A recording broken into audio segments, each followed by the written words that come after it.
ನಮಸ್ಕಾರ ನ್ಯೂಸ್ ಟಿವಿಗೆ ಸ್ವಾಗತ. ನಾನು ಮುರಳೀಧರ್. ಮೊದಲಿಗೆ ಹೆಡ್ಲೈನ್ಸ್. ಚಿಕ್ಕಬಳ್ಳಾಪುರ ನಗರಸಭೆಯಲ್ಲಿ ದಿನಕ್ಕೊಂದು ವಿದ್ಯಮಾನ. ಡಿಸಿ ಆದೇಶಕ್ಕೆ ತಡೆ ನೀಡಿದ ಹೈಕೋರ್ಟ್. ಅನರ್ಹಗೊಂಡ 6 ಸದಸ್ಯರು ಮತ್ತೆ ಅಧಿಕಾರಕ್ಕೆ. ಟೈರ್ ಬ್ಲಾಸ್ಟ್ ಆಗಿ ಕಂಟೈನರ್ ಅಡಿ ಸಿಲುಕಿದ್ರು ಬದುಕುಳಿದ ಚಾಲಕ. ಆಯುಷ್ಯ ಗಟ್ಟಿಯಾಗಿದ್ರೆ ಗುಡ್ಡ ಬಿದ್ರು ಏನೂ ಆಗೋಲ್ಲ ಅನ್ನೋದು ಇದಕ್ಕೆ.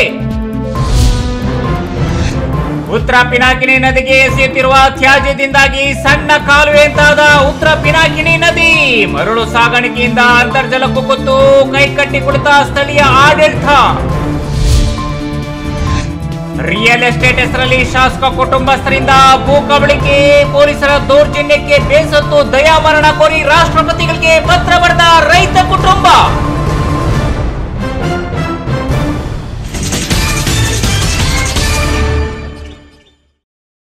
ವಾರ್ತೆಗಳ ವಿವರ. ಚಿಕ್ಕಬಳ್ಳಾಪುರ ನಗರಸಭೆಯಲ್ಲಿ ಅಡ್ಡ ಮತದಾನ ಮಾಡಿದ್ದ 6 ಜನ ಕಾಂಗ್ರೆಸ್ ನಗರಸಭಾ ಸದಸ್ಯರ ವಿರುದ್ಧ ಹೂಡಿದ್ದ ಮೊಕದ್ದಮೆಯಲ್ಲಿ ಜಿಲ್ಲಾಧಿಕಾರಿಗಳು 6 ಜನರನ್ನು ಅನರ್ಹಗೊಳಿಸಿ ನೀಡಿದ್ದ ಆದೇಶಕ್ಕೆ ಹೈಕೋರ್ಟ್ ಹಿಂದೆ ಪ್ರಕರಣವನ್ನು ಕೈಗೆತ್ತಿಕೊಂಡು ಜಿಲ್ಲಾಧಿಕಾರಿಗಳ ಅನರ್ಹ ಆದೇಶಕ್ಕೆ ನ್ಯಾಯಾಧೀಶ ಸುನಿಲ್ ದತ್ ಯಾದವ್ ತಡೆ ನೀಡಿದ್ದಾರೆ. ಒಟ್ಟಾರೆ ಚಿಕ್ಕಬಳ್ಳಾಪುರ ನಗರಸಭೆಯಲ್ಲಿ ನಡೆಯುತ್ತಿರುವ ದಿನಕ್ಕೊಂದು ಬೆಳವಣಿಗೆಗಳು ತೀವ್ರ ಕುತೂಹಲ ಮೂಡಿಸಿದೆ.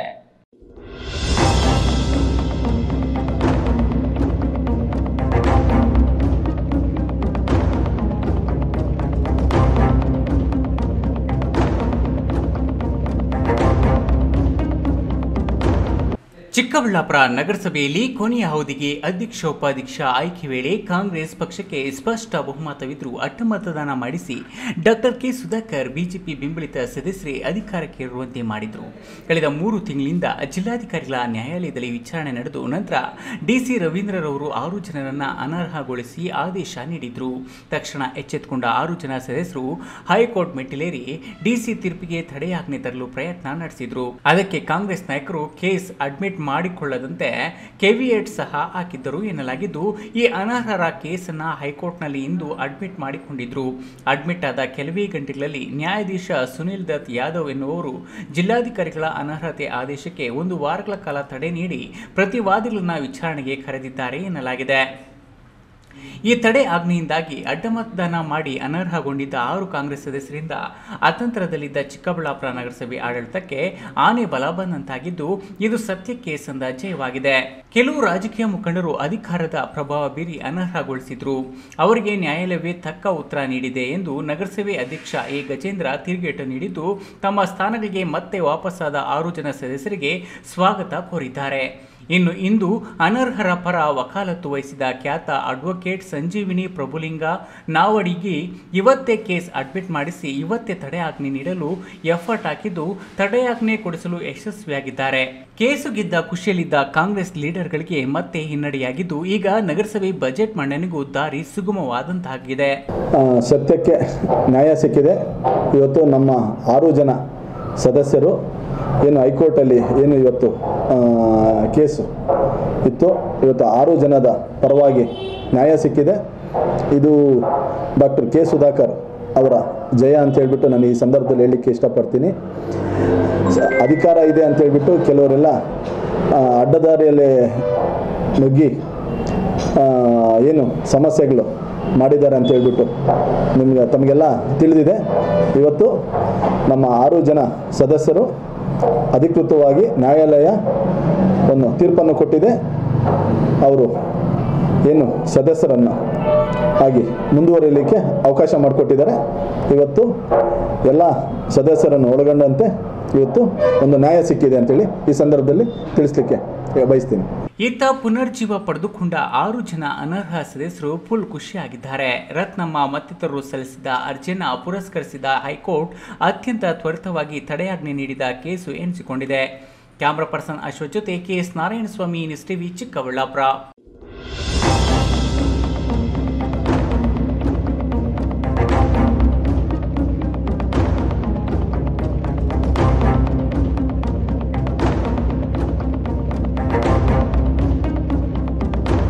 ಆಯುಷ್ಯ ಗಟ್ಟಿಯಾಗಿದ್ರೆ ಗುಟ್ಟ ಬಿದ್ದರೂ ಸಾಯಲ್ಲ ಅಂತಾರೆ. ಇಂದು ಬೆಳಗ್ಗೆ ಟೈರ್ ಬ್ಲಾಸ್ಟ್ ಆಗಿ ಉರುಳಿ ಬಿದ್ದ ಭಾರಿ ಗಾತ್ರದ ಕಂಟೈನರ್ ಅಡಿ ಸುಮಾರು ಅರ್ಧ ಗಂಟೆ ಕಾಲ ಚಾಲಕ ಸಿಲುಕಿದ್ರೂ ಯಾವುದೇ ಪ್ರಾಣಾಪಾಯವಾಗದೆ ಅದೃಷ್ಟವಶಾತ್ ಬದುಕುಳಿದಿರುವ ಘಟನೆ ಚಿಂತಾಮಣಿ ಮದನಪಲ್ಲಿ ರಸ್ತೆಯಲ್ಲಿ ಇಂದು ಬೆಳಗ್ಗೆ ನಡೆದಿದೆ.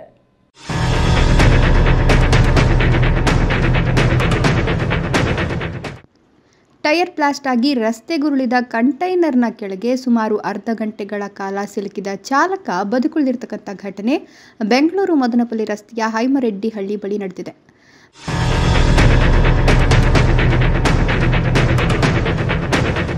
ಬೂದಿಗೆರೆಯಿಂದ ಮದನಪಲ್ಲಿ ಕಡೆಗೆ ಹೋಗ್ತಿದ್ದ ಬರ್ಗರ್ ಸಾಗಿಸುತ್ತಿದ್ದ ವಾಹನ ಇದಾಗಿದೆ. ಅಪಘಾತದಲ್ಲಿ ಗಂಭೀರವಾಗಿ ಗಾಯಗೊಂಡ ಬೂದಿಗೆರೆ ಮೂಲದ ಚಾಲಕನನ್ನ ಆಸ್ಪತ್ರೆಗೆ ಸೇರಿಸಲಾಗಿದೆ. ಚಿಂತಾಮಣಿ ಗ್ರಾಮಾಂತರ ಪೊಲೀಸ್ ಠಾಣಾ ವ್ಯಾಪ್ತಿಯಲ್ಲಿ ಘಟನೆ ನಡೆದಿದ್ದು ಸ್ಥಳಕ್ಕೆ 112 ಸಿಬ್ಬಂದಿ ಭೇಟಿ ನೀಡಿ ಪರಿಶೀಲನೆ ನಡೆಸಿದ್ದಾರೆ.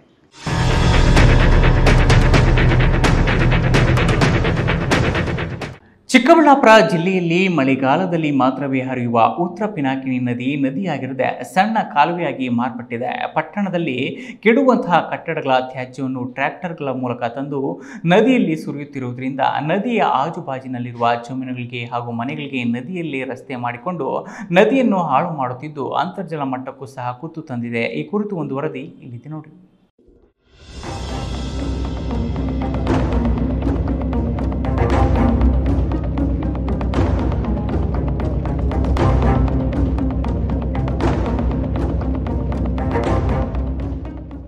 ಚಿಕ್ಕಬಳ್ಳಾಪುರ ಜಿಲ್ಲೆಯಲ್ಲಿ ಮಳೆಗಾಲದಲ್ಲಿ ಹರಿಯುವ ಉತ್ತರ ಪಿನಾಕಿನಿ ನದಿ ನಂದಿಬೆಟ್ಟದ ಸಾಲು ಬೆಟ್ಟಗಳಿಂದ ಹುಟ್ಟಿ ಜಕ್ಕಲಮಡಗು ಜಲಾಶಯ ಹಾಗೂ ಶ್ರೀನಿವಾಸ ಸಾಗರ ಮೈದುಂಬಿ ಹರಿದು ಮಂಚೇನಹಳ್ಳಿ ಗೌರಿಬಿದನೂರು ವಿದ್ರಾಶ್ವತ ಮೂಲಕ ಆಂಧ್ರ ಪ್ರದೇಶದ ಕಡೆಗೆ ಹರಿಯುವ ನದಿಯಾಗಿದೆ. ಉತ್ತರ ಪಿನಾಕಿನಿಯು ಸುಮಾರು ವರ್ಷಗಳಿಂದ ಬತ್ತಿ ಹೋಗಿತ್ತು. ಆದರೆ ಕಳೆದ 3-4 ವರ್ಷಗಳಿಂದ ಮಳೆಗಾಲದಲ್ಲಿ ಮೈದುಂಬಿಕೊಂಡು ಹರಿತಾ ಇದೆ. ಈ ನದಿ ಹರಿಯೋದ್ರಿಂದ ಮಂಚೇನಹಳ್ಳಿ ಗೌರಿಬಿದನೂರು ಹಾಗೂ ನದಿಯ ಸುತ್ತಮುತ್ತಲಿನ ಹಳ್ಳಿಗಳ ರೈತರಿಗೆ ತುಂಬಾ ಅನುಕೂಲವಾಗಿದೆ. ಮಂಚೇನಹಳ್ಳಿ ಭಾಗದಲ್ಲಿ ನದಿ ಹರಿಯೋದ್ರಿಂದ ಅಂತರ್ಜಲ ಮಟ್ಟ ಏರಿಕೆಯಾಗಿ ತಾಲೂಕಿನ ರೈತರ ಜಮೀನುಗಳಲ್ಲಿ ಕೊರೆದಿರುವ ಬೋರ್ವೆಲ್ಗಳಲ್ಲಿ ಸದಾ ನೀರು ಬರುತ್ತಿರುತ್ತವೆ. ಇದರಿಂದಾಗಿ ರೈತರಿಗೆ ಅನುಕೂಲವೂ ಸಹ ಹೌದು. ಅದೇ ರೀತಿ ಬೋರ್ವೆಲ್ಗಳನ್ನು ರೀಬೋರ್ ಮಾಡುವ ಅವಶ್ಯಕತೆಯೂ ಸಹ ಇರುವುದಿಲ್ಲ. ಅಂತಹ ನದಿ ಪಾತ್ರದಲ್ಲಿ ಇತ್ತೀಚೆಗೆ ಪಟ್ಟಣದಲ್ಲಿ ಕೆಡುವಂತಹ ಕಟ್ಟಡಗಳ ತ್ಯಾಜ್ಯವನ್ನು ತಂದು ಟ್ರ್ಯಾಕ್ಟರ್ ಮೂಲಕ ಉತ್ತರ ಪಿನಾಕಿನಿ ನದಿಯಲ್ಲಿ ಸುರಿಸುತ್ತಿದ್ದಾರೆ. ಇದರಿಂದ ನದಿಯು ನದಿಯಾಗಿರದೆ ಸಣ್ಣ ಕಾಲುವೆಯಾಗಿ ಮಾರ್ಪಟ್ಟಿದೆ. ಅಷ್ಟೇ ಅಲ್ಲದೆ ನದಿಯ ಆಜುಬಾಜಿನಲ್ಲಿರುವ ಜಮೀನುಗಳಿಗೆ ಹಾಗೂ ಮನೆಗಳಿಗೆ ನದಿಯಲ್ಲಿ ರಸ್ತೆ ಮಾಡಿಕೊಂಡು ನದಿಯನ್ನು ಹಾಳು ಮಾಡ್ತಿದ್ದಾರೆ. ಇದರಿಂದ ಅಂತರ್ಜಲ ಮಟ್ಟಕ್ಕೂ ಸಹ ಕುತ್ತು ತಂದಂತಾಗಿದೆ. ಇನ್ನು 40 ಮೈಕ್ರಾನ್ಗಿಂತ ಕಡಿಮೆ ಇರುವ ಪ್ಲಾಸ್ಟಿಕ್ ವಸ್ತುಗಳನ್ನು ಬಳಕೆ ಮಾಡಬಾರದೆಂದು ಸರ್ಕಾರದ ಆದೇಶವಿದ್ರೂ ಸಹ ಪ್ಲಾಸ್ಟಿಕ್ ಬಳಕೆ ಅವ್ಯರ್ಥವಾಗ್ತಿದೆ. ಇನ್ನು ಅವುಗಳನ್ನು ಬಳಸೋದಲ್ಲದೆ ಪ್ಲಾಸ್ಟಿಕ್ ತ್ಯಾಜ್ಯವನ್ನು ಒಂದು ನಿರ್ದಿಷ್ಟ ಕಸದ ತೊಟ್ಟಿಗಳಿಗೆ ಹಾಕದೆ ಪ್ಲಾಸ್ಟಿಕ್ ತ್ಯಾಜ್ಯದ ಜೊತೆಗೆ ಮನೆಗಳ ತ್ಯಾಜ್ಯವನ್ನು ನದಿಯ ಬದಿಗಳಲ್ಲಿ ತಂದು ಸುರಿತಿದ್ದಾರೆ. ಇದರಿಂದಾಗಿ ಕೊಳೆತು ನಾರಿ ಗಬ್ಬುನಾಥ ಹೊಡಿತಾ ಇದೆ. ಉತ್ತರ ಪಿನಾಕಿನಿ ನದಿಯ ಬಗ್ಗೆ ವಕೀಲ ಹಾಗೂ ರೈತ ಸಂಘದ ಅಧ್ಯಕ್ಷ MR ಲಕ್ಷ್ಮೀನಾರಾಯಣ ಅವರು ಈ ನ್ಯೂಸ್ ಟಿವಿ ಜೊತೆ ಮಾತನಾಡಿ, ಮಂಚೇನಹಳ್ಳಿ ತಾಲೂಕು ಆದ ಬಳಿಕದಿಂದ ಮಂಚೇನಹಳ್ಳಿಯಲ್ಲಿ ಸುಮಾರು ಕಟ್ಟಡಗಳು ತಲೆ ಎತ್ತಿವೆ. ಇನ್ನು ಹಳೆ ಕಟ್ಟಡಗಳು ನೆಲಸಮವಾಗಿವೆ. ಆದರೆ ಈ ಕೆಡವಿದ ಕಟ್ಟಡಗಳ ವೇಸ್ಟ್, ಸಿಮೆಂಟ್ ಪುಡಿ, ಇಟ್ಟಿಗೆ ಪುಡಿ, ಕಲ್ಲುಗಳು ಸೇರಿದಂತೆ ಇನ್ನಿತರ ಕಟ್ಟಡಗಳ ತ್ಯಾಜ್ಯವನ್ನು ತಂದು ಟ್ರ್ಯಾಕ್ಟರ್ಗಳ ಮೂಲಕ ಯಾರ ಭಯವಿಲ್ಲದೆ ರಾಜಾರೋಷವಾಗಿ ಉತ್ತರ ಪಿನಾಕಿನಿ ನದಿಯಲ್ಲಿ ತಂದು ಸುರಿತಿದ್ದಾರೆ. ಏನಾದರೂ ಸಂಬಂಧಪಟ್ಟ ಅಧಿಕಾರಿಗಳು ಹಾಗೂ ಸ್ಥಳೀಯ ತಾಲೂಕು ಆಡಳಿತ ಎಚ್ಚೆತ್ತುಕೊಂಡು ಮಂಚೇನಹಳ್ಳಿ ಜನತೆಯ ಜೀವನದಿಯಾದ ಉತ್ತರ ಪಿನಾಕಿನಿ ನದಿ ಕಡೆ ಗಮನ ಹರಿಸಿ ಅಲ್ಲಿ ತಂದು ಸುರಿದಿರುವ ತ್ಯಾಜ್ಯವನ್ನು ತಕ್ಷಣವೇ ವಿಲೇವಾರಿ ಮಾಡಿಸಿ ಇನ್ನು ಮುಂದೆ ಆದರೂ ಮರಳು ದಂಧೆ ಮಾಡದಂತೆ ಹಾಗೂ ಯಾವುದೇ ತ್ಯಾಜ್ಯವನ್ನು ನದಿಯಲ್ಲಿ ಸುರಿಸದಂತೆ ಎಚ್ಚರಿಕೆ ನೀಡಬೇಕು. ಇಲ್ಲವಾದರೆ ನಮ್ಮ ರೈತ ಸಂಘದಿಂದ ಜಿಲ್ಲಾಧಿಕಾರಿಗಳ ಕಚೇರಿ ಎದುರು ಉಗ್ರವಾಗಿ ಹೋರಾಟ ಮಾಡಬೇಕಾಗ್ತದೆ ಅಂತ ಎಚ್ಚರಿಸಿದ್ರು. ನಮಗೆ ನೀರು ಕೊಡೋದು ಅಂತದ್ದು ಅಂದರೆ ಜಲಮೂಲ ಅಂತಂದರೆ ಉತ್ತರ ಪಿನಾಕಿನಿ ನದಿ ಒಂದೇ. ಈ ಉತ್ತರ ಪಿನಾಕಿನಿ ನದಿ ಅದರ ಎಲ್ಲ ಶಕ್ತಿನ ಗಳಿಸ್ಕೊಳ್ಳೋದು ಈ ಮಂಚೇನಹಳ್ಳಿ ಈ ಪ್ರಾಂತ್ಯದಿಂದ. ಈ ಬೆಟ್ಟಗಳ ತಪ್ಪಲು ನಮ್ಮ ನದಿಗಳು, ಈ ನದಿಗೆ ಅನೇಕ ಉಪನದಿಗಳೆಲ್ಲ ಇವೆ. ಎಲ್ಲ ಸೇರಿಕೊಂಡು ನಮ್ಮ ಮಂಚೇನಹಳ್ಳಿಯಿಂದಲೇ ತನ್ನ ವೈಭವವನ್ನು, ತನ್ನ ವಿಜೃಂಭಣತೆಯನ್ನು ನಮ್ಮ ಉತ್ತರ ಪಿನಾಕಿನಿ ನದಿ ಸಾಧಿಸ್ಕೊಳ್ಳೋದು. ಇಂಥ ಒಂದು ಪವಿತ್ರ ನದಿಗೆ ಇವತ್ತು ದಿವಸ ನೋಡ್ತಾ ಇದ್ದರೆ ಇತ್ತ ಕಡೆ ರೈತರೂ ಬರ್ತಾ ಇದ್ದಾರೆ. ಇನ್ನೊಂದು ಆಘಾತಕಾರಿ ಸಂಗತಿ ಏನಂತಂದರೆ, ಇವತ್ತು ದಿವಸ ನಮ್ಮದು ತಾಲ್ಲೂಕು ಆದಮೇಲೆ ಈ ಊರಿನಲ್ಲಿರ್ತಕ್ಕಂಥ ಕಟ್ಟಡದ ಒಂದು ಚಟುವಟಿಕೆ ಜಾಸ್ತಿಯಾಗಿ ಹಳೆಯ ಕಟ್ಟಡಗಳೆಲ್ಲನೂ ಧ್ವಂಸ ಮಾಡಿ ಅದರ ತ್ಯಾಜ್ಯವೆಲ್ಲ ತಗೊಬಂದು ಈ ನದಿಗೆ ಸುರಿತಾ ಇದ್ದಾರೆ. ಇದರಿಂದ ಏನಾಗುತ್ತೆ ಅಂದರೆ ನದಿ ತನ್ನ ಸ್ವರೂಪವನ್ನೇ ಕಳೆದುಕೊಳ್ಳುತ್ತೆ. ಇವಾಗ ವಿಶಾಲವಾಗಿರತಕ್ಕಂಥ ನದಿ ಏನಾಗುತ್ತೆ ಅಂದರೆ ಕಿರು ಕಾಲುವೆಯಾಗಿ ಮಾರ್ಪಡ್ತಾ ಇದೆ. ಇವತ್ತು ನೋಡ್ತಾ ಇದ್ದೀವಿ. ಈಗ ಆ ಊರಿನಲ್ಲಿರ್ತಕ್ಕಂಥ ಟ್ರ್ಯಾಕ್ಟರ್ ಬಂದು ಸುರಿತಾ ಇದೆ. ಅದರಲ್ಲಿ ಅವ್ರು ಕೇಳಕ್ಕೆ ಹೋದರೆ ನದಿ ಸುರಿತಾ ಇದ್ದೀವಿ ಅನ್ನೋ ಅವ್ರಿಗೆ ಒಂಥರ ಉಡಾಫೆ ಉತ್ತರ ಕೊಡ್ತಾರೆ, ಅವರಿಗೆ ಬೇಜವಾಬ್ದಾರಿ ಉತ್ತರ. ಇದೆಲ್ಲನೂ ಏನಾಗುತ್ತೆ ಅಂದರೆ ಮುಂದೆ ಬರುವಂಥ ಜನಾಂಗಕ್ಕೆ ಆಗಲಿ, ಈಗ ಇವಾಗ ಇರತಕ್ಕಂಥ ಜನಗಳಿಗೆ ಆಗಲಿ ನೀರಿನ ಹಾಹಾಕಾರ ಉಂಟಾಗುತ್ತೆ. ನದಿಯ ವಿಸ್ತಾರದಲ್ಲಿ, ಈ ಮರಳಿನ ವಿಸ್ತಾರದಲ್ಲಿ, ಈ ಮರಳಿನ ಬಗ್ಗೆ ಅನೇಕ ಹೋರಾಟಗಳೆಲ್ಲನೂ ತಾಲೂಕು ನೋಡಿದೆ. ಇಂಥರ ಒಂದು ಗುರುತರವಾದಂಥ ಜವಾಬ್ದಾರಿ ಹೊತ್ಕೊಂಡು ನೀರಿನ ಬಗ್ಗೆ ಕಳಕಳಿರತಕ್ಕಂಥ ಎಲ್ಲ ಪರಿಸರ ಪ್ರೇಮಿಗಳು ಎಲ್ರಿಗೂ ಇವತ್ತು ದಿವಸ ಈ ದುಃಖಕಾರಿಯಾದ ಸಂಗತಿಯಾಗಿದೆ. ಈಗ ತಕ್ಷಣವೇ ತಾಲೂಕು ಆಡಳಿತ ಒಂದು ಉಗ್ರವಾದ ಒಂದು ಕ್ರಮ ತೆಗೆದುಕೊಂಡು ಏನು ಒತ್ತುವರಿ ಆಗಿದೆ ಆ ಒತ್ತುವರಿಯ ಗಡಿಗಳನ್ನು ಗುರುತಿಸಿ ಒತ್ತುವರಿಯನ್ನು ತೆರವುಗೊಳಿಸಿ ಯಾವುದೇ ತ್ಯಾಜ್ಯ ಆಗಲಿ, ಏನು ಊರಿನಲ್ಲಿರ್ತಕ್ಕಂಥ ಕಸವೆ ಆಗಲಿ ಇಲ್ಲ ಮನೆಗಳ ತ್ಯಾಜ್ಯ ಆಗಲಿ, ಯಾವುದೇ ಕಲ್ಲು ಕಾಂಕ್ರೀಟು ಸಿಮೆಂಟು ಯಾವ ಇಟ್ಟಿಗೆ ಚೂರುಗಳು ಯಾವೂ ಬರ್ಕೊಡ್ದು ನದಿಗೆ. ನದಿ ಅಷ್ಟು ಸ್ವಚ್ಛವಾಗಿರಬೇಕು, ಶುಭ್ರವಾಗಿರಬೇಕು, ನದಿಯಾಗೆ ಉಳಿಸಬೇಕು. ಸಾವಿರಾರು ವರ್ಷಗಳಿಗೂ ಅದನ್ನು ಉಳಿಸಿ ಬೆಳೆಸಿ ಅಭಿವೃದ್ಧಿಪಡಿಸಿ ಮುಂದಿನ ಜನಾಂಗಕ್ಕೆ ಕೊಡುವಂಥದ್ದು ನಮ್ಮೆಲ್ಲರ ಆದ್ಯ ಕರ್ತವ್ಯ ಆಗಿದೆ, ಜವಾಬ್ದಾರಿಯಾಗಿದೆ. ಚೇತನ್ ಪಿವಿ, ಈ ನ್ಯೂಸ್ ಟಿವಿ, ಮಂಚೇನಹಳ್ಳಿ.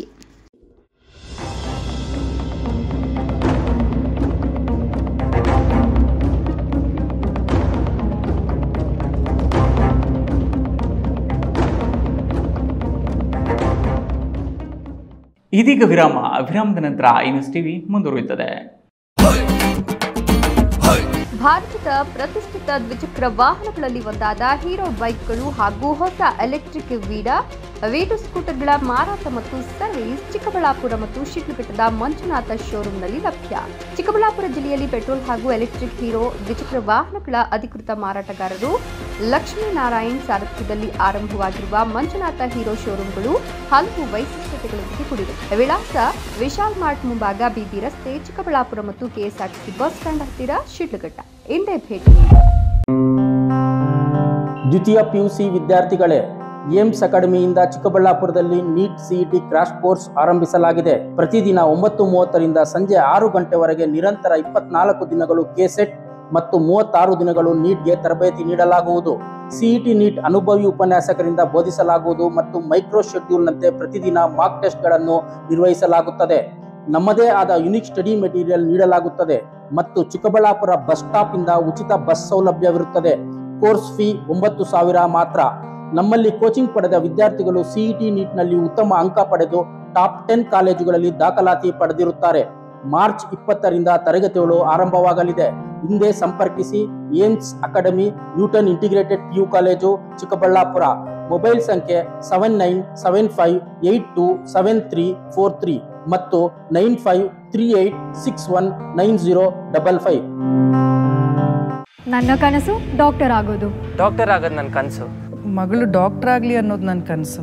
ಕನಸು ಎಲ್ಲರಿಗೂ ಇರುತ್ತದೆ. ಇಂಕ ಡಾಕ್ಟರ್ ಓಡ್ಪಂದು ಭಾರಿ ಆಸೆ ಉಂಡು. ಮೆಡಿಕಲ್ ಓದೋಣ ನಡ ಸ್ವಪ್ನ. ಮಾಕಾಸು ಚಿಕ್ಕ ಸಪನ ಡಾಕ್ಟರ್ ಜಾವ್ ಕಾಮೂಣ. ಕನಸು ಎಲ್ಲೆಲ್ಲೂ ಇರುತ್ತದೆ. ಮೆಡಿಕಲ್ ಓದುವುದು ನನ್ನ ಕನಸು. ನನ್ನ ಮಗನು ಡಾಕ್ಟರ್ ಆಗ್ಬೋದೇನ್ರಿ? ನನ್ನ ಕನಸು ಡಾಕ್ಟರ್ ಆಗೋದು. ಕನಸು ಎಲ್ಲರ ಹಕ್ಕು. ಆದರೆ ಕನಸು ನನಸಾಗಲು ಬೇಕು ನಂಬಿಕೆ, ಛಲ ಮತ್ತು ಪರಿಶ್ರಮ ನೀಟ್ ಅಕಾಡೆಮಿ.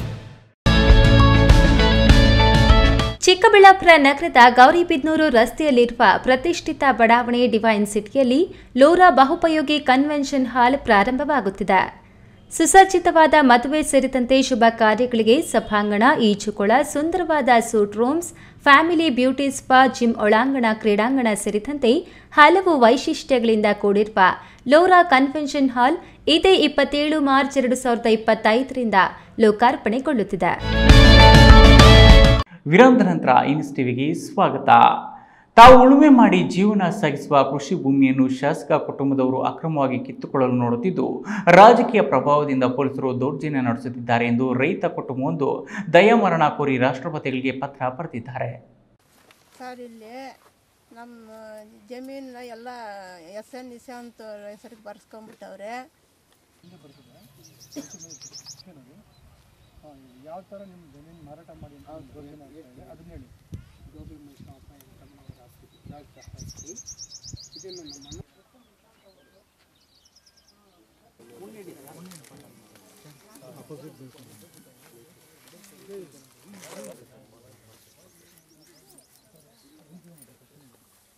ಕೋಲಾರ ಜಿಲ್ಲೆಯ ಬಂಗಾರಪೇಟೆ ತಾಲೂಕಿನ ಪಾಕರಹಳ್ಳಿ ಗ್ರಾಮದ ರೈತ ಮುನಿರಾಜು ಅನ್ನೋರು ತಮ್ಮ ಜಮೀನು ಉಳಿಸಿಕೊಡಿ, ಇಲ್ಲದಿದ್ದರೆ ದಯಾಮರಣಕ್ಕೆ ಅನುಮತಿ ನೀಡಿ ಅಂತ ತಮ್ಮ ಅಳಲನ್ನು ತೋಡ್ಕೊಂಡಿದ್ದಾರೆ. ಬಂಗಾರಪೇಟೆ ತಾಲೂಕಿನ ಹುದುಕುಳ ಗ್ರಾಮದ ಸರ್ವೆ ನಂಬರ್ 267/3ರಲ್ಲಿ ರೈತ ಮುನಿರಾಜಿಗೆ ಸೇರಿದ 1 ಎಕರೆ 21 ಗುಂಟೆ ಕೃಷಿ ಭೂಮಿ. ಈ ಕೃಷಿ ಭೂಮಿ ಸುತ್ತಲೂ ಬಂಗಾರಪೇಟೆ ಶಾಸಕ ಎಸ್.ಎನ್. ನಾರಾಯಣಸ್ವಾಮಿ ಒಡೆತನದ ಎಸ್ಎನ್ ಸಿಟಿ ಟೌನ್ಶಿಪ್ ಪ್ಲಾಂಟ್ ನಿರ್ಮಾಣ ಮಾಡಲಾಗ್ತಿದೆ. ಇದಕ್ಕಾಗಿ 100 ಎಕರೆ ಜಮೀನನ್ನು ಇತರ ರೈತರಿಂದ ಖರೀದಿಸಿ ಟೌನ್ಶಿಪ್ ನಿರ್ಮಾಣ ಮಾಡಲಾಗಿದೆ. ಬಂಗಾರಪೇಟೆ ಶಾಸಕ ಎಸ್.ಎನ್. ನಾರಾಯಣಸ್ವಾಮಿಯವರ ಪುತ್ರ ಎಸ್.ಎನ್. ನಿಶಾಂತ್ ಹೆಸರಲ್ಲಿ ಜಮೀನನ್ನು ಖರೀದಿಸಲಾಗ್ತಿದೆ. ತಾವು ಜಮೀನು ಮಾರಾಟ ಮಾಡದಿದ್ದಕ್ಕೆ ರಾಜಕೀಯ ಪ್ರಭಾವ ಬಳಸಿ ನಮಗೆ ವಿಭಾಗ ಪತ್ರವಾಗಿ ಬಂದಿದ್ದ ಜಮೀನನ್ನ ನಕಲಿ ದಾಖಲೆ ಸೃಷ್ಟಿಸಿ ಮಂಜುನಾಥ್ ಅನ್ನೋರು ರಿಜಿಸ್ಟರ್ ಮಾಡಿಸಿಕೊಂಡ ನಂತರ ಶಾಸಕನ ಪುತ್ರನಿಗೆ ಮಾರಾಟ ಮಾಡಿದ್ದಾರೆ. ಈಗ ಶಾಸಕರು ತಮ್ಮ ಪ್ರಭಾವ ಬಳಸಿ ನಮ್ಮ ಕೃಷಿ ಭೂಮಿಯನ್ನ ಕಿತ್ತಿಕೊಳ್ಳಲು ನೋಡುತ್ತಿದ್ದಾರೆ. ಅದಕ್ಕಾಗಿ ಪೊಲೀಸರ ಮೂಲಕ ನಮ್ಮ ಮೇಲೆ ದೌರ್ಜನ್ಯ ನಡೆಸಲಾಗ್ತಿದೆ ಅಂತ ರೈತ ಮುನಿರಾಜು ಕುಟುಂಬ ಆರೋಪ ಮಾಡಿದ್ದಾರೆ. ಈಗ ಇಲ್ಲಿ ಬಂದು ಗಿಡ ಎಲ್ಲ ನಾವು ಡೋಸ್ ಮಾಡ್ತೀವಿ ಅಂತ ಹೇಳಿದ್ದಾರೆ ಸರ್. ಈ ಟೈಮಿಗೆ ಮೇಲೆ ಈಗ ಬರ್ತಾ ಇದ್ದೀವಿ ಅಂದವ್ರೆ ಫೋನ್ ಮಾಡಿ ಹೇಳಿರೋದು. ಅದು ನನ್ನ ಫೋನಲ್ಲಿ ಏನು ರಿಸೀವ್ ಕಾಣಿಸೋದಿಲ್ಲ. ಈಗ ಅವ್ರ ನಂಬರ್ ಕೊಡ್ತೀವಿ, ತೆಗೆದುಕೊಂಡು ಪರಿಶೀಲನೆ ಮಾಡಿ ಅದ್ರಲ್ಲಿ ಇದೆಯೇ ಇಲ್ಲ ಅನ್ನೋದು ಗೊತ್ತಾಗ್ತದೆ. ಇದು ಬಿಟ್ಟರೆ ಬೇರೆ ಆಸ್ತಿ 10 ಪೈಸೆ ಆಗಲ ಆಸ್ತಿ ಇಲ್ಲ ಸರ್. ಇವಾಗ ಆದಾಗನಿಂದ ನಮ್ಮ ಅಣ್ಣ ಹೆಸರಲ್ಲೇ ಇತ್ತು. ಪ್ರಾಣ ಬೆದರಿಕೆ ಆಗಿಬಿಟ್ಟಿದೆ. ದಯವಿಟ್ಟು ದಯಾನಂದ ನಾವು ರಾಷ್ಟ್ರಪತಿ ಅವ್ರನ್ನ ಕೇಳಿಬಿಟ್ಟಿದ್ದೀವಿ. ಅದನ್ನು ಲೆಟರ್ ಅಲ್ಲಿಗೆ ಹೋಗಿರೋದು ನೀವು ತಲುಪಿಸಿ ಅಲ್ಲಿಂದ ನ್ಯೂಸ್ ಏನಾದರೂ ತರಿಸಿ ನಮ್ಗೆ ಸಹಾಯ ಮಾಡಬೇಕು ಸರ್. ಇನ್ನು ಬಂಗಾರಪೇಟೆ ಪೊಲೀಸ್ ಠಾಣೆಯ ಇನ್ಸ್ಪೆಕ್ಟರ್ ದಯಾನಂದ ನಮ್ಮ ಮೇಲೆ ಪ್ರಾಣ ಬೆದರಿಕೆ ಹಾಕಿ ದೌರ್ಜನ್ಯ ನಡೆಸುತ್ತಿದ್ದಾರೆ. ನಮ್ಮಿಬ್ಬರು ಮಕ್ಕಳನ್ನ ಜೈಲಿಗೆ ಕರೆದುಕೊಂಡು ಹೋಗಿ ಹೊಡೆದಿದ್ದಾರೆ. ಜಮೀನು ಬಿಟ್ಟು ಹೋಗುವಂತೆ ಬೆದರಿಕೆಗಳನ್ನು ಒಡ್ತಿದ್ದಾರೆ. ಕಂದಾಯ ಸಚಿವ ಕೃಷ್ಣ ಬೈರೇಗೌಡರಿಗೆ ಹಲವು ಬಾರಿ ಮನವಿ ಮಾಡಿಕೊಂಡಿದ್ರು, ನ್ಯಾಯ ಸಿಗ್ತಿಲ್ಲ. ರಾಜಕೀಯ ಪ್ರಭಾವದಿಂದಾಗಿ ನಮಗೆ ನ್ಯಾಯ ಸಿಗ್ತಾ ಇಲ್ಲ. ಬೇರೆ ವಿಧಿ ಇಲ್ಲದೆ ದಯಾಮರಣ ಒಂದೇ ನಮ್ಮ ಕುಟುಂಬಕ್ಕೆ ಕೊನೆಯ ದಾರಿಯಾಗಿದೆ. ಪೊಲೀಸರ ದೌರ್ಜನ್ಯದಿಂದ ನಮಗೆ ರಕ್ಷಣೆ ಇಲ್ಲವಾಗಿದೆ. ದಯಾಮರಣ ನೀಡಿ ಅಂತ ರಾಷ್ಟ್ರಪತಿಗಳಿಗೆ ಪತ್ರ ಬರೆದಿದ್ದೇನೆ ಅಂತ ರೈತ ಕುಟುಂಬಸ್ಥರು ತಮ್ಮ ಅಳಲನ್ನ ತೋಡ್ಕೊಂಡಿದ್ದಾರೆ. ಸರ್, ಇಲ್ಲಿ ನಮ್ಮ ಜಮೀನ ಎಲ್ಲ ಎಸ್.ಎನ್. ನಿಶಾಂತ್ ಹೆಸರಿಗೆ ಬರ್ಸ್ಕೊಂಬಿಟ್ಟವ್ರೆ. ನಮ್ಮ MLA ನಾರಾಯಣಸ್ವಾಮಿ ಅವರು ಎಲ್ಲ ಬರ್ಸ್ಕೊಂಬಿಟ್ಟು ನಮಗೆ ಬೆದರಿಕೆ ಆಗ್ತಾವ್ರೆ, ಪೊಲೀಸ್ನವ್ರನ್ನ ಕಳಿಸ್ತವ್ರೆ. ನಾನು ಬೇಲ್ ಆರ್ಡ್ರ್ ಮಾಡಿದ್ದಾರೆ ಸರ್. ನಮಗೆ ನಾವು ಹೆಂಗೆ ಸರ್ ಬದುಕೋದು? ಸತೀಶ್, ಈ ನ್ಯೂಸ್ ಟಿವಿ, ಕೋಲಾರ. ಸರ್, ಇಲ್ಲಿ ನಮ್ಮ ಜಮೀನ ಎಲ್ಲ ಎಸ್.ಎನ್. ನಿಶಾಂತ್ ಹೆಸರಿಗೆ ಬರ್ಸ್ಕೊಂಬಿಟ್ಟವ್ರೆ. ಯಾವ ಥರ ನಿಮ್ಮ ಜಮೀನು ಮಾರಾಟ ಮಾಡಿ ಅದನ್ನ ಹೇಳಿ.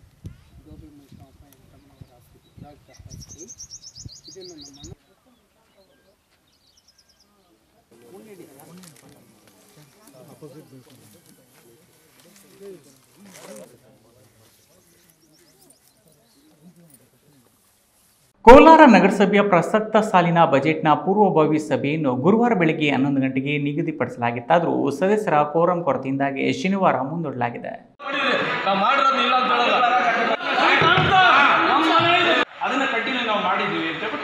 ಕೋಲಾರ ನಗರಸಭೆ ಸಭಾಂಗಣದಲ್ಲಿ ಪೂರ್ವಭಾವಿ ಸಭೆ ನಡೆಸಲು ಅಧ್ಯಕ್ಷೆ ಲಕ್ಷ್ಮೀ ದೇವಮ್ಮ ಹಾಗೂ ಪೌರಾಯುಕ್ತ ಪ್ರಸಾದ್ ಅವರು ಸುಮಾರು ಅರ್ಧ ತಾಸು ಕಾದರೂ ಸಭೆ ನಡೆಸಲು ಅಗತ್ಯವಾದ ಕಾನೂನಿನನ್ವಯ ಕೋರಂನಷ್ಟು 13 ಸದಸ್ಯರು ಇಲ್ಲದ ಕಾರಣ ಸಭೆಯನ್ನು ಅನಿವಾರ್ಯವಾಗಿ ಮುಂದೂಡಿದರು. ಈ ಸಂದರ್ಭದಲ್ಲಿ ನಗರಸಭೆಯ ಸದಸ್ಯ ಮುರಳಿಗೌಡ ಮಾತನಾಡಿ, ಲೋಕಾಯುಕ್ತರು ನಗರಸಭೆಗೆ ಭೇಟಿ ನೀಡಿದ ಸಂದರ್ಭದಲ್ಲಿ ಖಾತೆಗಳಿಗೆ ಸಂಬಂಧಪಟ್ಟಂತೆ ಕೆಲವೊಂದು ಕಾನೂನು ಬಾಹಿರವಾಗಿ ಖಾತೆಗಳು ಮಾಡಿರುವ ಕುರಿತು ನಗರಸಭಾ ಸದಸ್ಯರ ಒತ್ತಾಯಕ್ಕೆ ಮಾಡಲಾಗಿದೆ ಎಂದು ಉಪ ಲೋಕಾಯುಕ್ತರ ಭೇಟಿಯಲ್ಲಿ ಹೇಳಿಕೆ ನೀಡಿದ್ದು, ಈ ನಿಟ್ಟಿನಲ್ಲಿ ಯಾವ ಸದಸ್ಯರು ಎಂದು ಒತ್ತಾಯಿಸಿ ಅವರ ಮೇಲೆ ನೇರವಾಗಿ ಆರೋಪಿಸಬೇಕಾಗಿದೆ ಎಂದಾಗ ಇದಕ್ಕೆ ಪ್ರತಿಕ್ರಿಯಿಸಿದ ನಗರಸಭೆ ಪೌರಾಯುಕ್ತ ಪ್ರಸಾದ್, ನನಗೆ ಯಾವ ಸದಸ್ಯರ ಮೇಲೂ ವೈಯಕ್ತಿಕ ದ್ವೇಷವಿಲ್ಲ. ಕೆಲವೊಂದು ನಿವೇಶನಗಳು ಪಂಚಾಯಿತಿಗಳಲ್ಲಿ ಕರಾರು ಪತ್ರದ ಮೇಲೆ ಖಾತೆ ಮಾಡಲಾಗಿದೆ. ನಗರಸಭಾ ವ್ಯಾಪ್ತಿಗೆ ಸೇರಿರುವುದರಿಂದ ಅಂತಹ ಕೆಲವೊಂದು ಬಡವರ ಖಾತೆಗಳನ್ನು ಮಾನವೀಯತೆ ಮೇರೆಗೆ ಮಾಡಲು ಒತ್ತಡ ಹೇರಿರುವುದರಿಂದ 48 ಪಂಚಾಯಿತಿ ಖಾತೆಗಳ ಆಧಾರದ ಮೇರೆಗೆ ಈ ಖಾತೆ ಮಾಡುವುದು ಅನಿವಾರ್ಯವಾಗಿ ಮಾಡಲಾಗಿರುವುದು ತಪ್ಪಾಗಿದೆ. ದಯವಿಟ್ಟು ಕ್ಷಮಿಸಿ ಎಂದರು. ಲೋಕಾಯುಕ್ತರು ಗೌರವಾನ್ವಿತ ಲೋಕಾಯುಕ್ತ ಉಪಲೋಕಾಯುಕ್ತರು ಬಂದಾಗ ಹೇಳಿದಾಗ ನಮಗೆ ಎಷ್ಟು ನೋವಾಗ್ತದೆ, ಬೇರೆ ನಮ್ಮ ಓಟ್ ಹಾಕಿರೋ ಜನಕ್ಕೆ ಎಷ್ಟು ಅವ್ರು ಏನಪ್ಪ ಇಂಥ ಹಿಂಗೆಲ್ಲ ಮಾಡ್ತಾರಪ್ಪ ಅಂತ ನಮಗೆ ಎಷ್ಟು ಬೇಜಾರು ರಾಂಗ್ ಮೆಸೇಜ್. ಮತ್ತೆ ಎಲ್ಲ ಕಡೆ ನನಗೆ ಲೇಔಟ್ಗಳಲ್ಲಿ ಪಾರ್ಕಿಂಗ್, CA ಇತ್ಯಾದಿ ಮೀಸಲಾಗಿರುವುದನ್ನು ಖಾತೆ ಮಾಡಲು ಯಾವ ಸದಸ್ಯರು ನನಗೆ ಒತ್ತಾಯಿಸಿಲ್ಲ. ಒಂದು ವೇಳೆ ಒತ್ತಾಯಿಸಿದರೂ ಸಹ ನಾನು ಮಾಡುವುದೂ ಇಲ್ಲ. ಅವರಿಗೆ ದೂರು ಬಂದಿರುವ ಬಗ್ಗೆ ವಿಚಾರಣೆ ನಡೆಸಿದ್ದಾರೆ ಹೊರತಾಗಿ ನಾನೇನು ದೂರು ನೀಡಿಲ್ಲ ಎಂದು ಸ್ಪಷ್ಟಪಡಿಸಿದ ಅವರು, ಈ ಬಾರಿ 130 ಕೋಟಿ ರು ಆದಾಯ, 128 ಕೋಟಿ ರು ವೆಚ್ಚ ಸೇರಿದಂತೆ ಸುಮಾರು 1.5 ಕೋಟಿ ರು ಉಳಿತಾಯದ ಬಜೆಟ್ ಮಂಡಿಸಲು ಸಿದ್ಧತೆ ನಡೆಸಿದೆ ಎಂದು ಸೂಕ್ಷ್ಮವಾಗಿ ತಿಳಿಸಿದರು. ಈ ಸಂದರ್ಭದಲ್ಲಿ ಈ ಸಂದರ್ಭದಲ್ಲಿ ಸದಸ್ಯರಾದ ಪ್ರವೀಣ್ ಗೌಡ ಅವರು ಧ್ವನಿಗೂಡಿಸಿದರು. ಸದಸ್ಯರಾದ ಮಂಜುನಾಥ್ ವಿ ಮಂಜುನಾಥ್ ಮುಂತಾದವರು ಹಾಜರಿದ್ದರು. Satish news TV Kolar.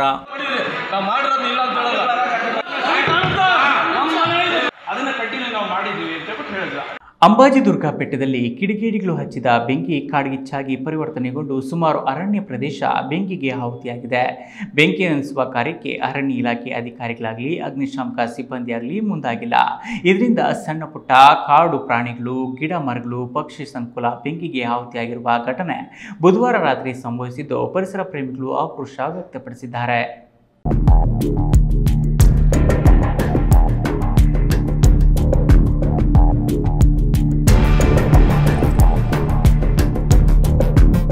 ಅಂಬಾಜಿದುರ್ಗ ಬೆಟ್ಟದಲ್ಲಿ ಬೆಂಕಿ ಕಾಣಿಸಿಕೊಂಡು ಅಪಾರ ಪ್ರಮಾಣದ ಗಿಡಮರ ಕಾಡು ಬೆಂಕಿಗಾಹುತಿಯಾಗಿರುವ ಘಟನೆ ಚಿಕ್ಕಬಳ್ಳಾಪುರ ಜಿಲ್ಲೆ ಚಿಂತಾಮಣಿ ತಾಲೂಕಿನಲ್ಲಿ ಸಂಭವಿಸಿದೆ.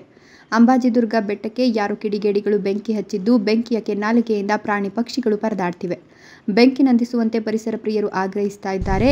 ಕೆಲವು ಕಿಡಿಗೇಡಿಗಳು ಅಂಟಿಸಿದ ಬೆಂಕಿಯಿಂದ ಸುಮಾರು ಬೆಟ್ಟದ ಕೆಲವು ಎಲ್ಲ ಭಾಗಗಳು ಒಟ್ಟು ಉರಿದು ಸುಟ್ಟು ಹೋಗ್ತಾ ಇದ್ದೇವೆ. ಅದರಲ್ಲಿ ಬದುಕಿರುವಂಥ ಜೀವರಾಶಿಗಳಾಗಲಿ ಪ್ರಾಣ ಪಕ್ಷಿಗಳಾಗಲಿ ಅವರಿಗೆ ನೆಲೆ ಇಲ್ಲದಂಥ ಪರಿಸ್ಥಿತಿ ಉಂಟಾಗಿದೆ. ಈ ನಡುವೆ ಅರಣ್ಯದಲ್ಲಿ ಎಷ್ಟೇ ಕಾಡ್ಗಿಚ್ಚು ಹಬ್ಬಿದ್ರೂ ಅರಣ್ಯ ಇಲಾಖಾ ಅಧಿಕಾರಿಗಳು ಡೋಂಟ್ ಕೇರ್ ಅಂತಿದ್ದು ಅರಣ್ಯಗಳಿಗೆ ಬೆಂಕಿ ಹಾಕೋದನ್ನು ತಡೆಗಟ್ಟುವಲ್ಲಿ ಅರಣ್ಯ ಇಲಾಖಾ ಅಧಿಕಾರಿಗಳು ವಿಫಲರಾಗಿದ್ದಾರೆ.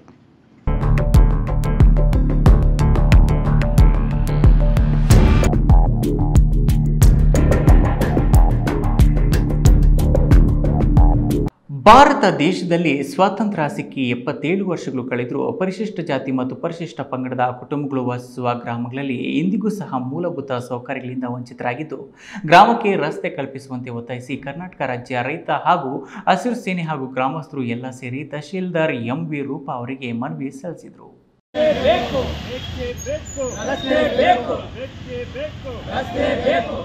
ಮಾಲೂರು ತಾಲೂಕಿನ ಟೇಕಲು ಹೋಬಳಿಯ ಜಂಗನಹಳ್ಳಿ ಗ್ರಾಮದಲ್ಲಿ ಬಹುತೇಕ ಪರಿಶಿಷ್ಟ ಜಾತಿ ಮತ್ತು ಪರಿಶಿಷ್ಟ ಪಂಗಡಕ್ಕೆ ಸೇರಿದ 60ಕ್ಕೂ ಹೆಚ್ಚು ಕುಟುಂಬಗಳು 120ಕ್ಕೂ ಹೆಚ್ಚು ಜನಸಂಖ್ಯೆ ಹೊಂದಿದ್ದು ಇಂದಿಗೂ ಸಹ ಗ್ರಾಮಕ್ಕೆ ರಸ್ತೆ ಭಾಗ್ಯ ಕಂಡಿಲ್ಲ. ಗ್ರಾಮದಲ್ಲಿ ಶಾಲಾ ಕಾಲೇಜಿಗೆ ಆಸ್ಪತ್ರೆಗೆ ಹೋಗಿ ಬರಲು ದಾರಿ ಇಲ್ಲದೆ ಪರದಾಡುವಂತಹ ಪರಿಸ್ಥಿತಿ ನಿರ್ಮಾಣವಾಗಿದ್ದು ಪ್ರಭಾವಿ ವ್ಯಕ್ತಿಗಳು ಸುಮಾರು ವರ್ಷಗಳಿಂದ ಇದ್ದ ರಸ್ತೆಯನ್ನು ಮುಚ್ಚಿ ನಮಗೆ ಸೇರಿದ ಜಮೀನು ಎಂದು ಕಲ್ಲಿನಿಂದ ರಸ್ತೆಗಳನ್ನು ಅಡ್ಡಗಟ್ಟಿರುತ್ತಾರೆ.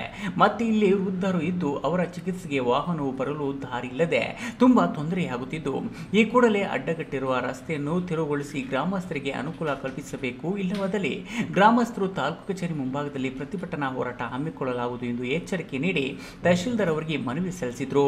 ಜಂಗನಹಳ್ಳಿ ಗ್ರಾಮ ಅಲ್ಲಿ ಕಾಲೋನಿಗೆ ರಸ್ತೆ ಇತ್ತು. ಒಂದು ಸುಮಾರು 54 ಕುಟುಂಬ ಅಲ್ಲಿ ವಾಸವಾಗಿರ್ತಾರೆ. ಸುಮಾರು 100-120 ಜನ 130 ಜನ ಅಲ್ಲಿ ವಾಸ ಇರ್ತಾರೆ. SC/ST ಜನಾಂಗದವರು ಇರ್ತಾರೆ.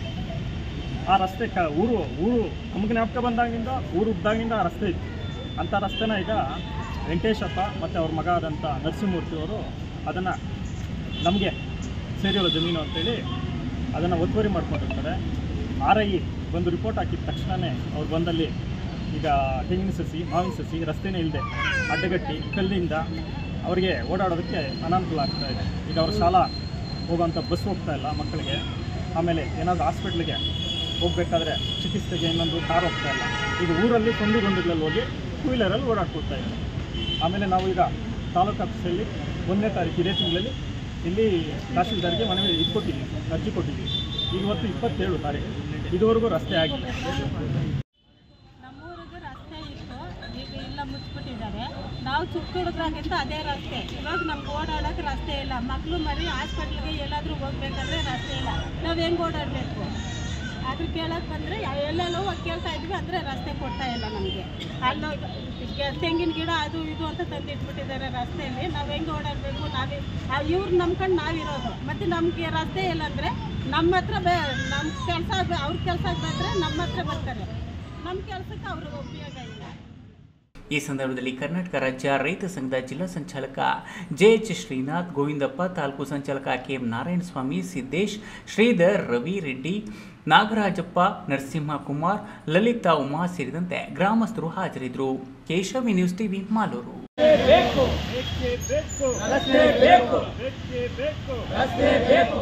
ಚಿಕ್ಕಬಳ್ಳಾಪುರ, ಕೋಲಾರ ಸೇರಿದಂತೆ ಬಯಲುಸೀಮೆ ಜಿಲ್ಲೆಗಳಿಗೆ ಶಾಶ್ವತ ನೀರು ಹರಿಸಲು ಎತ್ತಿನಹೊಳೆಯಾಗಲಿ, ಆಂಧ್ರ ಗಡಿ ಭಾಗದ ಕೃಷ್ಣಾ ನದಿ ನೀರಾಗಲಿ ಅಥವಾ ಗೋದಾವರಿ ನೀರಾಗಲಿ ಹರಿಸುವ ಅವಶ್ಯಕತೆ ಇಲ್ಲ. ಆದರೆ 30 TMC ನೀರು ಶೇಖರಣೆಗೊಂಡು 3 TMC ಮಾತ್ರ ಬಳಕೆಯಾಗುತ್ತಿರುವ ವಾಣಿ ವಿಲಾಸ ಸಾಗರ ನೀರು ಹರಿಸಿದ್ರೆ ಈ ಭಾಗದ ನೀರಿನ ಕೊರತೆ ನಿವಾರಣೆಯಾಗಲಿದೆ ಎಂದು ಭಾರತೀಯ ರೈತ ಒಕ್ಕೂಟದ ರಾಜ್ಯಾಧ್ಯಕ್ಷ ಗೋವಿಂದ ರೆಡ್ಡಿ ಸರ್ಕಾರಕ್ಕೆ ಆಗ್ರಹಿಸಿದ್ದಾರೆ.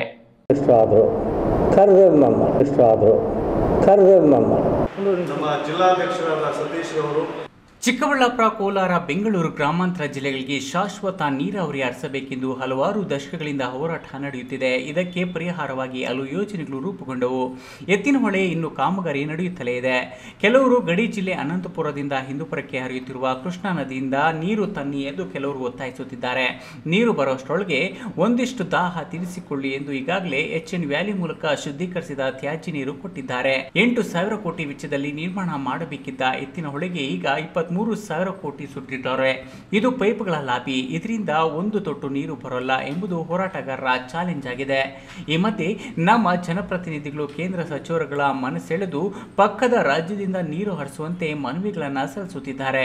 ಆದರೆ ಇಂದು ಇದಕ್ಕಿದ್ದಂತೆ ದಿಢೀರ್ ಅಂತ ಚಿಕ್ಕಬಳ್ಳಾಪುರಕ್ಕೆ ಎಂಟ್ರಿ ಕೊಟ್ಟು ಸುದ್ದಿಗೋಷ್ಠಿ ನಡೆಸಿದ ಭಾರತೀಯ ಒಕ್ಕೂಟದ ರಾಜ್ಯಾಧ್ಯಕ್ಷ ಗೋವಿಂದ ರೆಡ್ಡಿ, ಇದ್ಯಾವುದು ಬೇಡ, ಸರ್ಕಾರ ಜನರಿಗೆ ಗ್ಯಾರಂಟಿಗಳಿಗಾಗಿ ವರ್ಷಕ್ಕೆ 5,500 ಕೋಟಿ ಖರ್ಚು ಮಾಡುತ್ತಿದೆ. ಅದರಲ್ಲಿ 10% ತೆಗೆದು 5,300 ಕೋಟಿ ರೂಪಾಯಿಯಲ್ಲಿ ವಾಣಿ ವಿಲಾಸ್ ಡ್ಯಾಂನಿಂದ ಈ 3 ಜಿಲ್ಲೆಗಳಿಗೆ ನೀರುಣಿಸುವ ಅವಕಾಶವಿದೆ. ಇದಕ್ಕೆ ಈ ಭಾಗದ ಜನರಿಂದ ಕೂಗು ಹೆಚ್ಚಾಗಬೇಕು.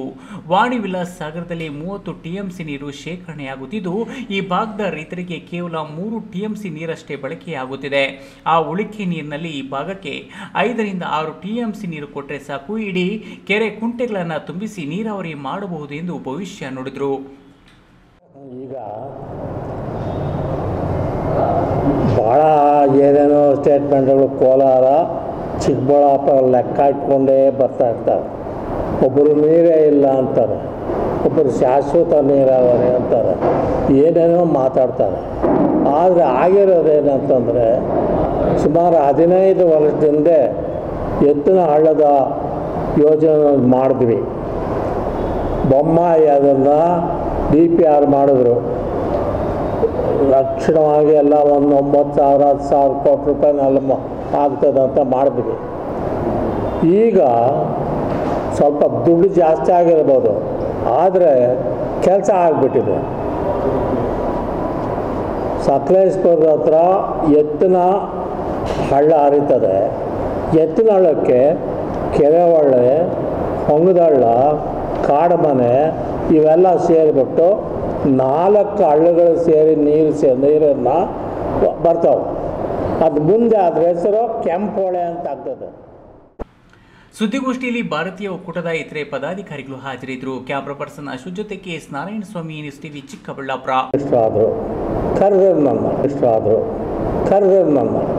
ನಮ್ಮ ಜಿಲ್ಲಾಧ್ಯಕ್ಷರಾದ ಸತೀಶ್ ಅವರು ವಾಟದ ಹೊಸಹಳ್ಳಿ ಅಮಾನಿಕೆರೆಯಿಂದ ಗೌರಿಬಿದನೂರು ನಗರಕ್ಕೆ ಶಾಶ್ವತ ಕುಡಿಯುವ ನೀರಿನ ವ್ಯವಸ್ಥೆ ಮಾಡಲಾಗುವುದು. ಇದಕ್ಕಾಗಿ ಈಗಾಗಲೇ 65 ಕೋಟಿ ರೂಪಾಯಿಯ ಟೆಂಡರ್ ಕಾರ್ಯ ಮುಗಿದಿದ್ದು ಶೀಘ್ರದಲ್ಲೇ ಕೆಲಸವನ್ನು ಪ್ರಾರಂಭ ಮಾಡಲಾಗುವುದು ಎಂದು ಶಾಸಕ KH ಪುಟ್ಟಸ್ವಾಮಿಗೌಡ ತಿಳಿಸಿದರು.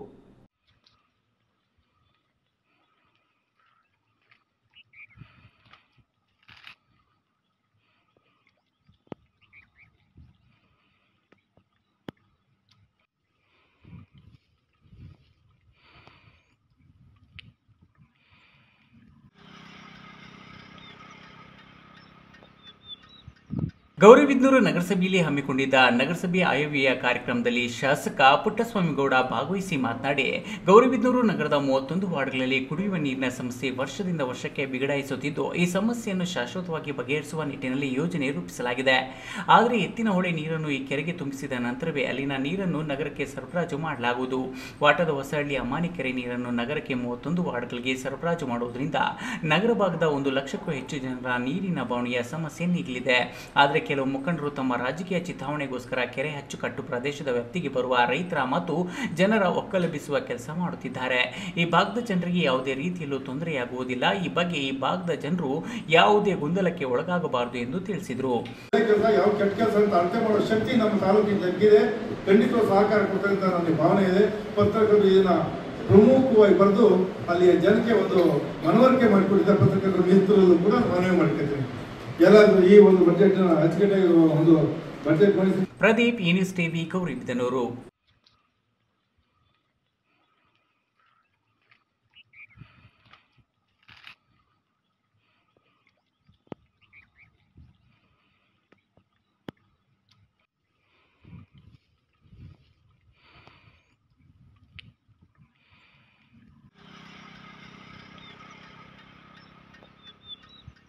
ಶಿಡ್ಲಘಟ್ಟ ವಿಧಾನಸಭಾ ಕ್ಷೇತ್ರದಲ್ಲಿ ರಸ್ತೆ ಮತ್ತು ಶಾಲಾ ಕಟ್ಟಡಗಳ ನಿರ್ಮಾಣ ಅಭಿವೃದ್ಧಿಗೆ ಹೆಚ್ಚು ಒತ್ತು ನೀಡಲಿದ್ದು, ಶಾಸಕ ರವಿಕುಮಾರ್ ಅವರೊಂದಿಗೆ ಸೇರಿ ರಾಜ್ಯ ಸರ್ಕಾರದಿಂದ ಅನುದಾನ ತಂದು ಅಭಿವೃದ್ಧಿಪಡಿಸುವ ಪ್ರಾಮಾಣಿಕ ಪ್ರಯತ್ನವನ್ನು ಮಾಡುತ್ತೇವೆ ಎಂದು ಆಹಾರ ಮತ್ತು ನಾಗರಿಕ ಪೂರೈಕೆ ಸಚಿವ ಕೆಎಚ್ ಮುನಿಯಪ್ಪ ತಿಳಿಸಿದರು.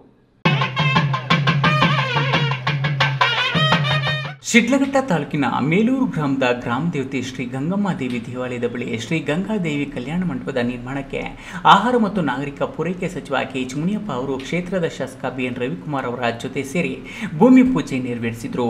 ಈ ವೇಳೆ ಮಾತನಾಡಿದ ಸಚಿವ ಕೆಎಚ್ ಮುನಿಯಪ್ಪ, ನಾನು ಹುಟ್ಟಿ ಬೆಳೆದ ಊರಿನಿಂದ 1.5 ಕಿಲೋಮೀಟರ್ ದೂರದಲ್ಲಿರುವ ಮೇಲೂರಿನಲ್ಲಿ ನಾನು ಪ್ರಾಥಮಿಕ ವಿದ್ಯಾಭ್ಯಾಸ ಮಾಡಿದ್ದೇನೆ ಎಂದು ನೆನಪಿಸಿಕೊಂಡು ಅಕ್ಷರ ಕಲಿಸಿದ ಗುರುಗಳು ಹಾಗೂ ಸಹಕರಿಸಿದ ಎಲ್ಲ ಹಿರಿಯ ಮುಖಂಡರನ್ನು ನೆನಪಿಸಿಕೊಂಡರು. ಶ್ರೀ ಗಂಗಾದೇವಿ ದೇವಾಲಯದ ನೂತನ ಕಲ್ಯಾಣ ಮಂಟಪ ನಿರ್ಮಾಣಕ್ಕಾಗಿ ಇನ್ಫೋಸಿಸ್ನಲ್ಲಿ ಕೆಲಸ ಮಾಡುತ್ತಿರುವವರು ಸೇರಿದಂತೆ ಹಲವಾರು ಮಂದಿ ಧನ ಸಹಾಯ ಮಾಡಿದ್ದಾರೆ. ಅವರೆಲ್ಲರ ಸಹಕಾರದಿಂದ ನೂತನ ಕಟ್ಟಡವು ನಿರ್ಮಾಣವಾಗಲಿದೆ ಎಂದರು. ಕಾರ್ಯಕ್ರಮಕ್ಕೆ ಆಗಮಿಸಿದ ಸಚಿವರು ಮತ್ತು ಶಾಸಕರನ್ನ ಮಂಗಳವಾದ್ಯಗಳೊಂದಿಗೆ ಕರೆತರಲಾಯಿತು. ಮೇಲೂರಿನ ಗ್ರಾಮದೇವತೆ ಗಂಗಾದೇವಿ ದೇವಾಲಯ ಹಾಗೂ ಚನ್ನಕೇಶವ ಸ್ವಾಮಿ ದೇವಾಲಯಗಳಲ್ಲಿ ಪೂಜೆ ಸಲ್ಲಿಸಿ ನಂತರ ನೂತನ 2 ಅಂತಸ್ತಿನ ಕಟ್ಟಡಗಳ ನಿರ್ಮಾಣಕ್ಕೆ ಗುದ್ದಲಿ ಪೂಜೆ ನೆರವೇರಿಸಲಾಯಿತು. ಶಾಸಕ ಬಿಎನ್ ರವಿಕುಮಾರ್, ಗ್ರಾಮ ಪಂಚಾಯಿತಿ ಸದಸ್ಯರಾದ Umesh, Srinivas, KS Manjunath, PDO Sharada, gas Srinivas, Chowdasandra Manjunath ಇನ್ನಿತರರು ಹಾಜರಿದ್ದರು. Virapura Manjunath, news TV, Sidlaghatta. ಬಾಗೇಪಲ್ಲಿ ಪುರಸಭೆ ವ್ಯಾಪ್ತಿಯ ತಮ್ಮ ಸ್ವತ್ತುಗಳಿಗೆ ಖಾತೆಗಳಿಲ್ಲದೆ ಪರದಾಡುತ್ತಿದ್ದ ಬಡ ನಾಗರಿಕರಿಗೆ ತಮ್ಮ ಸರ್ಕಾರ ಈ ಖಾತಾ ಅಭಿಯಾನ ಆರಂಭಿಸಿದೆ. ಖಾತೆಗಳನ್ನು ಮಾಡಿಕೊಡಲು ಅಧಿಕಾರಿಗಳು ಲಂಚ ಪಡೆದರೆ ಕಠಿಣ ಕ್ರಮ ಜರುಗಿಸಬೇಕಾಗುತ್ತದೆ ಎಂದು ಶಾಸಕ ಎಸ್ಎನ್ ಸುಬ್ಬಾರೆಡ್ಡಿ ಹೇಳಿದರು.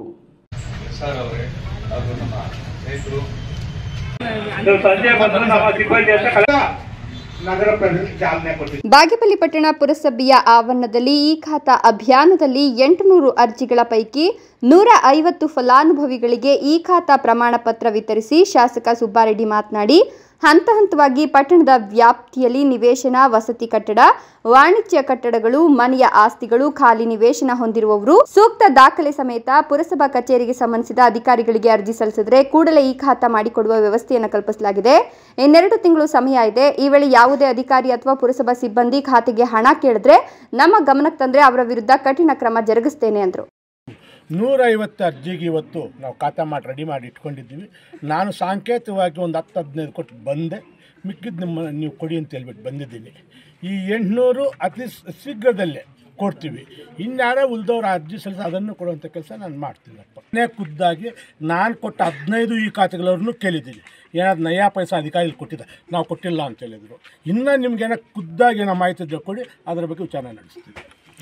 ಇದೇ ವೇಳೆ ಪುರಸಭಾ ವ್ಯಾಪ್ತಿಯಲ್ಲಿ ವಾಣಿಜ್ಯ ಮಳಿಗೆಗಳು ಸೇರಿದಂತೆ ಹಲವು ಕಟ್ಟಡಗಳ ಮಾಲೀಕರಿಂದ ತೆರಿಗೆ ಕಟ್ಟುವ ವೇಳೆ ನಿಖರ ಮಾಹಿತಿ ಬಚ್ಚಿಟ್ಟು ಕೆಲವೇ ಕಟ್ಟಡಗಳಿಗೆ ತೆರಿಗೆ ಕಟ್ತಾ ಇಲ್ಲ. ಹಾಗಾಗಿ ಅಧಿಕಾರಿಗಳು ಖುದ್ದು ಸ್ಥಳಕ್ಕೆ ಭೇಟಿ ನೀಡಿ ಆಸ್ತಿಗಳ ಅಳತೆ ಮಾಡಿ ಸುಂಕ ವಸೂಲಿ ಮಾಡಬೇಕು ಅಂತ ಶಾಸಕರು ಸೂಚಿಸಿದರು. ಈ ಸಂದರ್ಭದಲ್ಲಿ ಪುರಸಭಾ ಅಧ್ಯಕ್ಷ ಎಸ್ ಶ್ರೀನಿವಾಸ್, ಉಪಾಧ್ಯಕ್ಷೆ ಸುಜಾತ ನರಸಿಂಹನಾಯ್ಡು, ಮುಖ್ಯಾಧಿಕಾರಿ ಶ್ರೀನಿವಾಸ್, ಪುರಸಭಾ ಸದಸ್ಯರಾದ ಎ ನಂಜುಂಡಪ್ಪ, ಗಡ್ಡಂ ರಮೇಶ್, ಜಬೀವುಲ್ಲಾ, ಸರೋಜಾ, ರೇಷ್ಮಾಬಾಬು, ಸುನೀತಾ, ಪದ್ಮಾ ಮಲ್ಲೇಶ್ ಮತ್ತಿತರರು ಹಾಜರಿದ್ದರು. ಸುಬ್ಬು, ಈ ನ್ಯೂಸ್ ಟಿವಿ, ಬಾಗೇಪಲ್ಲಿ.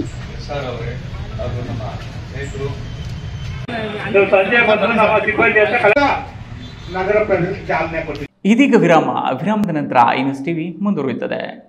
ಮಕ್ಕಳ ಹೈಯರ್ ಎಜುಕೇಶನ್, ಮಗಳ ಮದುವೆ, ಕನಸಿನ ಸ್ವಂತ ಮನೆ, ಇಷ್ಟಕ್ಕೆಲ್ಲ ಹಣ ಹೇಗ್ ಹೊಂದಿಸೋದು ಅಂತ ಟೆನ್ಷನ್ ಅಲ್ಲಿದ್ದೀರಾ? ಇರೋ ಚಿನ್ನನ ಅಡ ಇಡೋಕ್ ಹೋದ್ರೆ ಬಡ್ಡಿ ಮೇಲ್ ಬಡ್ಡಿ ಕಟ್ಬೇಕು. ಬೇಡ, ಮಾರ್ಬಿಡೋಣ ಅಂದ್ರೆ ಅರ್ಧ ಬೆಲೆ ಕೇಳ್ತಾರೆ ಅನ್ನೋ ಆತಂಕದಲ್ಲಿದ್ದೀರಾ? ಟೆನ್ಷನ್ ಬಿಡಿ, ಇಂದೇ ಹಿಂದೂಸ್ತಾನ್ ಗೋಲ್ಡ್ ಕಂಪನಿಗೆ ಬನ್ನಿ. ನೀವ್ ಅಡ ಇಟ್ಟಿರೋ ಚಿನ್ನವನ್ನ ಬಿಡಿಸ್ತಾರೆ ಹಾಗೂ ನಿಮ್ಮಲ್ಲಿರೋ ಚಿನ್ನವನ್ನ ಇಂದಿನ ಆನ್ಲೈನ್ ಬೆಲೆಗೆ ಕೊಂಡುಕೊಂಡು ತಕ್ಷಣ ನಿಮ್ ಬಾಕಿ ಹಣ ಕೊಡ್ತಾರೆ. ಹಿಂದೂಸ್ತಾನ್ ಗೋಲ್ಡ್ ಕಂಪನಿ, ಇದು ನಿಮ್ಮ company. Hindustan Gold Company. It's your company.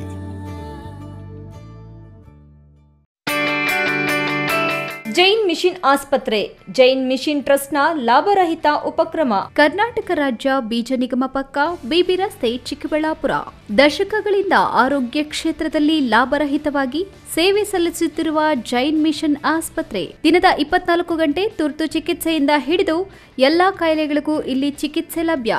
ದೂರವಾಣಿ ಸಂಖ್ಯೆ 08156295108. ತುರ್ತು ಸಹಾಯವಾಣಿ 6364464470. ವಿರಾಮದ ನಂತರ ನ್ಯೂಸ್ ಟಿವಿಗೆ ಸ್ವಾಗತ. ಇದೀಗ ಸಂಕ್ಷಿಪ್ತ ಸುದ್ದಿಗಳು. ಭಾರತದಲ್ಲಿ ಎಲ್ಲ ಧರ್ಮೀಯರು ಅಣ್ಣ ತಮ್ಮಂದಿರಂತೆ ಇದ್ದು ಕೋಮು ಸೌಹಾರ್ದತೆಯನ್ನು ಎತ್ತಿ ಹಿಡಿಯುವ ಮೂಲಕ ಎಲ್ಲರೂ ಸುಖಮಯ ಜೀವನ ಸಾಗಿಸಬೇಕೆಂದು ಶಾಸಕ ಎಸ್.ಎನ್. ಸುಬ್ಬಾರೆಡ್ಡಿ ತಿಳಿಸಿದರು. ಗುಡಿಬಂಡೆ ಪಟ್ಟಣದ ಶಾದಿ ಮಹಲ್ನಲ್ಲಿ ರಂಜಾನ್ ಹಬ್ಬದ ಪ್ರಯುಕ್ತ ಏರ್ಪಡಿಸಿದ್ದ ಇಫ್ತಾರ್ ಕೂಟದಲ್ಲಿ ಭಾಗವಹಿಸಿ ಮಾತನಾಡಿದ ಅವರು, ಭಾರತ ದೇಶದಲ್ಲಿ ಹಲವಾರು ಧರ್ಮದವರು, ಜಾತಿಯವರು, ಪಂಗಡಗಳ ಜೊತೆಗೆ ಇದ್ದಾರೆ. ಅವರ ಜಾತಿ ಧರ್ಮ ಬೇರೆಯಾಗಿರಬಹುದು, ಅವರ ಆಚಾರ ವಿಚಾರ ಬೇರೆಯಾಗಿರಬಹುದು, ಆದರೆ ಎಲ್ಲರೂ ಸಹೋದರ ಭಾವದಿಂದ ಬಾಳಬೇಕು, ಅಣ್ಣ ತಮ್ಮಂದಿರಂತೆ ಇರಬೇಕು. ನನ್ನ ಕ್ಷೇತ್ರ ವ್ಯಾಪ್ತಿಯಲ್ಲಿ ಅನಾದಿ ಕಾಲದಿಂದಲೂ ಹಿಂದೂ ಹಾಗೂ ಮುಸ್ಲಿಂ ಧರ್ಮೀಯರು ಅನ್ಯೋನ್ಯತೆಯಿಂದ ಇದ್ದಾರೆ. ಮುಂದಿನ ದಿನಗಳಲ್ಲೂ ಸಹ ಇದೇ ರೀತಿಯಲ್ಲಿ ಕೋಮು ಸೌಹಾರ್ದತೆ ಸಾರಬೇಕೆಂದು ತಿಳಿಸಿದರು. ಇಫ್ತಿಯಾರ್ ಕೂಟದ ಅಂಗವಾಗಿ ಗುಡಿಬಂಡೆ ಪಟ್ಟಣದ ಶಾದಿ ಮಹಲ್ನಲ್ಲಿ ಜನರಿಗೆ ಊಟದ ವ್ಯವಸ್ಥೆಯನ್ನು ಆಯೋಜಿಸಲಾಗಿತ್ತು. ಈ ಸಮಯದಲ್ಲಿ ತಹಶೀಲ್ದಾರ್ ಸಿಬ್ಬತುಲ್ಲಾ, ಆರಕ್ಷಕ ವೃತ್ತ ನಿರೀಕ್ಷಕ ನಯಾಜ್ ಬೇಗ್, ಪಟ್ಟಣ ಪಂಚಾಯಿತಿ ಅಧ್ಯಕ್ಷ ವಿಕಾಸ್ ಮುಂತಾದವರು ಹಾಜರಿದ್ದರು.